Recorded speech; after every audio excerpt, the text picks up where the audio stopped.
Magandang araw mga idol. Tingnan nyo naman yung suba natin ngayon idol, oh. Nagkulay Milo na naman.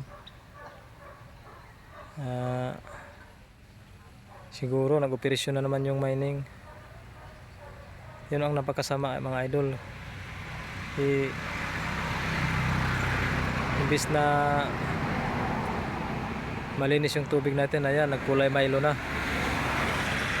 Wala na tayong makikitang isda dahil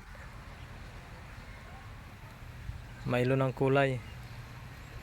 Brown na yung kulay ng tubig.